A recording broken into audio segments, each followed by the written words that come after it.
question page. Hold on. One of you may have gotten one that doesn't have anything on the back. Oh. Someone have one that doesn't have anything on the back? Me. Okay. You're good. Robert's tips to successful public speaking. So, let me see if there's actually enough or not. You can make some copies.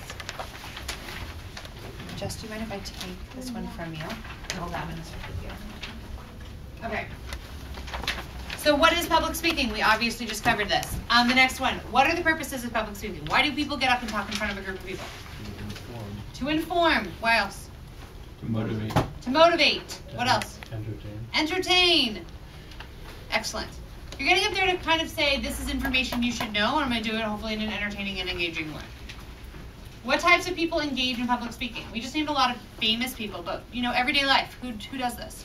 Teachers. Parents. Politicians, parents. When does parents do it? Every day, all the time. Yeah. But to you, to public, meaning like out and about. How do parents do public speaking? At work. Or At work. Meetings. That's Right. If your parents are working, Public speaking. they also have to maybe go advocate for you at your school, and that's public speaking. Who else in our community does public speaking? Teachers. Okay. Students. Students. You guys are forced to do it a lot. The students at your school. Who are those people that have to get up in front of everyone and talk? Student council. Leaders, student council, people who are making announcements. Cool.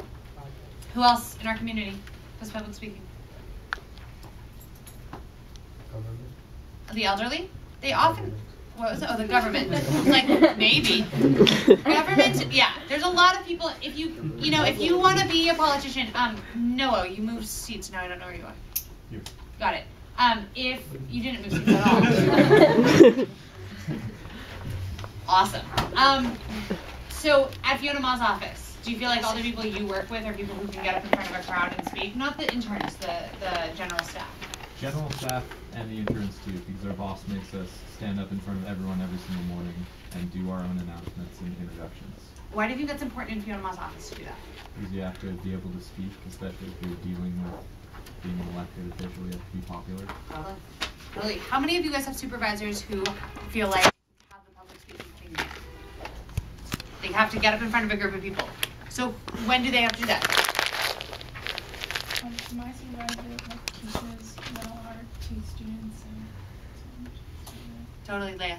My supervisor does the orientations for a prospective adoptive parent. Right. Who else raised their hand? When escorting someone out of the building. Why do you have to escort people out of the building when they're being not so very? Yeah, when they're being loud and disruptive, or they have been asked to leave and they won't. And you have to tell them what the rules are, why they're being asked to leave, and what the policies are. So public speaking, for some reason in our mind, are often meant to be like when you're standing up in front of 5,000 people and talking. The reality is public speaking is standing up in front of 10 people. It's at any point that you are supposed to, as a few of your peers were saying just now, standing up and imparting important information. We already did that.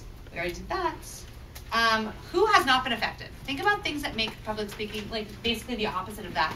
What makes it bad when you see a bad presentation? It makes you fall asleep, write notes to your friends, pull out your phone. When it's monotone. Yeah. when you stutter a lot. Mm-hmm. When you mumble or say and like. So I want to make one clarification. Stuttering, if it's something that's a part of the person's regular speech for stuttering, that's something that as a community we should be supportive of. If it's stuttering in the sense that I am not prepared and I'm stumbling over my words, that is a problem. What else is in terms of bad public speaking? Well, I mean, just talking really quietly and not projecting your voice, Mm-hmm. you know? Because I find that occasionally at bar and bat mitzvahs, like, they would always put the kids in the back, and the person would be giving their speech, and we'd just be like, Ends of sentences is a big one. People get on up there and they say a sentence and then, I'm going to tell you, and then we're going to, it's like, where are you going, right? The end of the sentences get dropped off. Steve? When they're rambling. When they're rambling. So like they're supposed to be telling you about this amazing new clock that they made and said they're talking to you about Hawaii. You're like, what? Yes. When they're speaking too fast. Oh, my problem. right? I speak way too fast. Way too fast. I've always spoken way too fast. And that's it's my Achilles heel when I'm standing up in front of a group of people, is to slow down and really be able to articulate. Leia said some really important stuff. Leia? Saying and like. That's a hard one. It's a very hard one.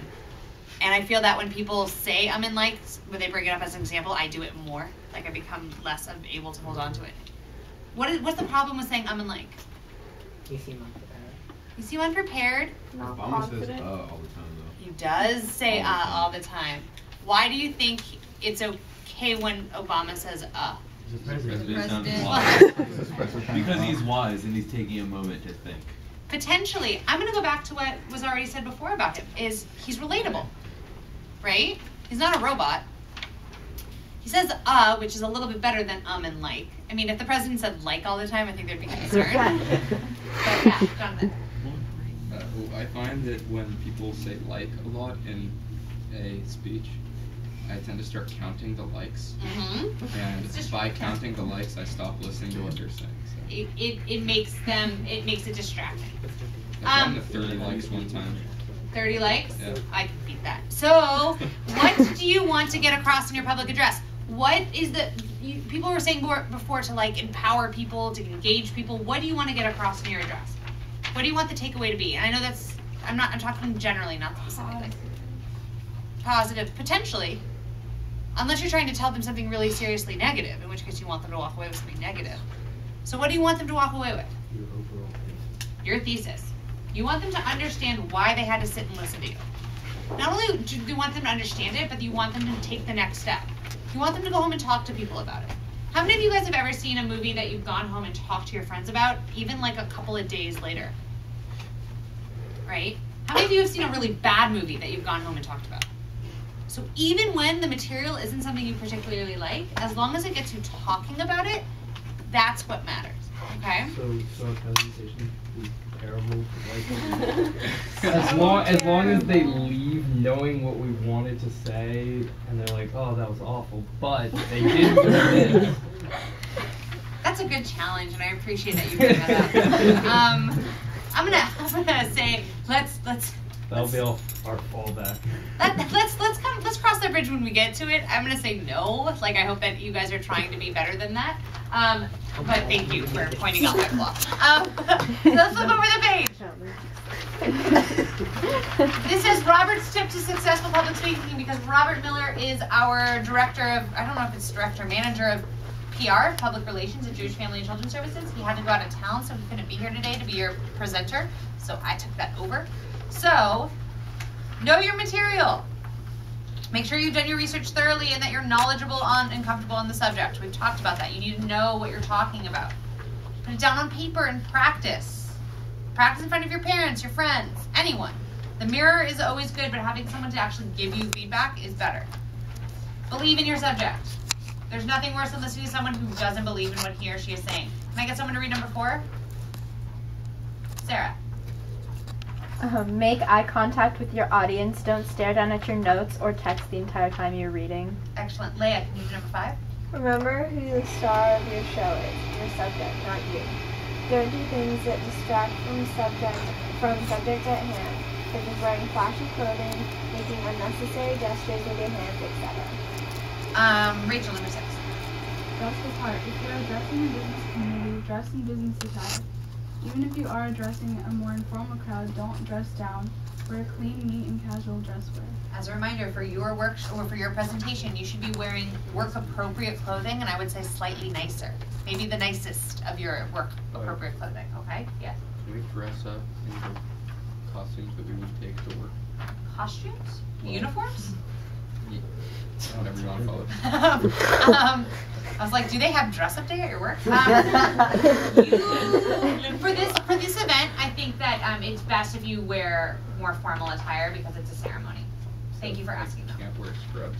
I would not wear scrubs. That'd be so awesome. Will, can you read number 7? Brevity is the soul of wit. If you're asked to speak for 3 minutes, don't speak for 5. When you're practicing your presentation, be sure to time it. Very good. Sherman, number 8. When you're talking, just if you're using PowerPoint,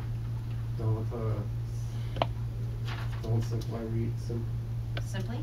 Simply reading what's on the screen. Provide concrete examples and relevant anecdotes that illustrates your point. Great. There's nothing worse than a PowerPoint when you guys put a PowerPoint up and on the PowerPoint you just read it in front of everyone. Why is that bad? You're not making eye contact. You're staring at your PowerPoint. Right, no eye contact. Why else? It's boring. It's boring. It's already on the PowerPoint. The assumption should be made the audience knows how to read. Right. There is an assumption that the audience knows how to read. I'm going to say that unless, if you're putting words on the PowerPoint, you're already assuming that your audience can read. So I would say that put the most important information on the PowerPoint and then summarize to them. But reading verbatim, which means word for word, it's basically saying to them, I haven't prepared anything other than the PowerPoint. I'm completely unnecessary. Okay? So we want to avoid that. Daniel, can you read the next one? It is 9. Don't speak too quickly. It's natural when you're before a crowd to rush through your speech because you're nervous. Pace yourself. Take pauses between sentences. Modulate your tone, neither shout nor whisper. Great. Deborah, number 10. Don't use fancy schmancy words. Use the word use, not utilize. Use the word cause, not engender. Use the word obscure, not obfuscate. Obfuscate. Use high value language is impressive, but in the wrong way. Listeners will be distracted and put off by your vocabulary, and they'll take you for a snap. Yeah. How many of you have studied for the SATs? So you know a lot pretty new, cool, interesting words. I'm not saying walk in there and speak like you're only speaking to kindergartners. I'm saying don't feel like you have to put in words to impress anyone because people know that you're doing that. And it takes away from the cause, okay? Steve, yes. 11. But make sure you speak properly. Consult the grammarians in your life. You should be concerned about subject-verb agreements, when to use a direct or indirect pronoun, and such. When you speak them properly, as in between you and I, she and him are going to the store, irregardless of the causes, you put yourself at the risk of losing credibility. Right. And the last one, Eli, can you read number 12? Check out the space you're going to be speaking in advance of your talk. Make sure that you are comfortable in the environment. Check out the audio, video, computer equipment to make sure that everything is working. Exactly. So you guys you have a week basically. A week from today when you come to your workshop here, we need to have, Masha and I both need, or one of us needs to have a copy of whatever presentation you are doing next Thursday. Because we need to review it and make sure that we have the equipment in order to run it. That's a week. So that's you getting yourself in high gear to make that happen, okay? We will then test it, review it, let you know if there's any concerns on our part so that you can update it by Thursday. Sound good?